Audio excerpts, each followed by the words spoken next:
Hi, I'm Kate, and this is my show called Past and Present. I love history and photography, so I wanted to create this show to combine the two. Over the course of this series, I'll be exploring the history of DePauw by looking through its old photos and then going back to the place on campus where the photo was taken to see how things have evolved over the years. Thanks for tuning in, and I'm excited to share this journey with you.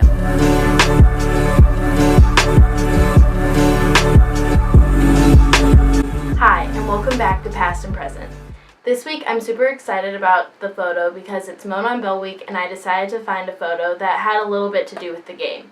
So the photo I chose is this one of the 1933 football team. The annual game between Wabash and DePauw was not named the Monon Bell until 1932. 1932 was the first year the two teams battled over the bell and Wabash won. 1933 was the first year the battle for the bell occurred at DePauw, and DePauw's 1933 football team had a record-setting season. They went undefeated and unscored upon that year.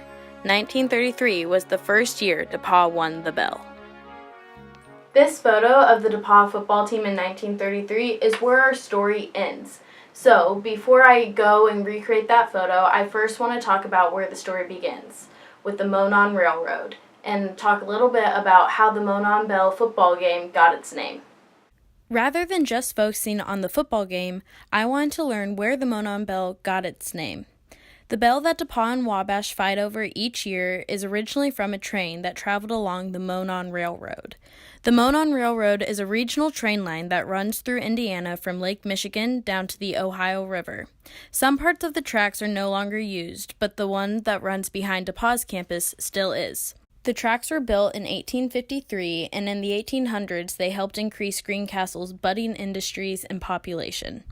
The train was used by many college students because it passed through Indiana's main college towns: Lafayette, home of Purdue University; Crawfordsville, where Wabash College is; Greencastle, home of DePauw; and Bloomington, where IU is.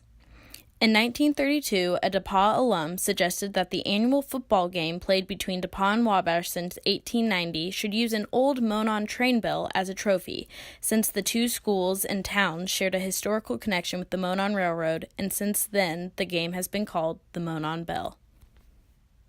Now that we know a little bit about the Monon Railroad and how this legendary football game actually got its name, let's head out first to the Monon tracks that are near DePauw's campus, and then we'll go to the football field to recreate the photo.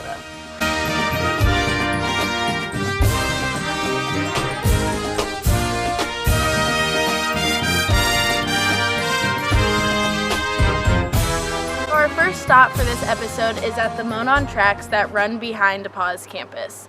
These tracks are located behind the tennis center and back behind the football fields, which I think is pretty cool because they're like right next to where we actually play football, and the Monon Bell is named after these tracks. Alright, so now that we've gone to see the Monon tracks, let's head over to the football field to get our picture. So now we're at our second location, which is the Blackstock Stadium.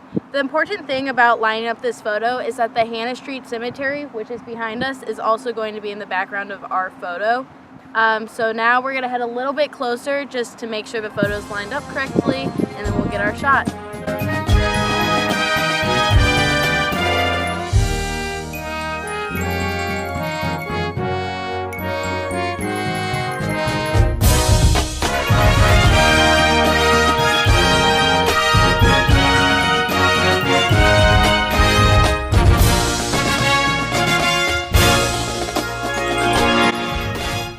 Alright, we're back and we got the photo. I'm really happy with how the photo turned out. It was definitely a bit easier to take the photo since the Hannah Street Cemetery was still on campus from 1933 to today.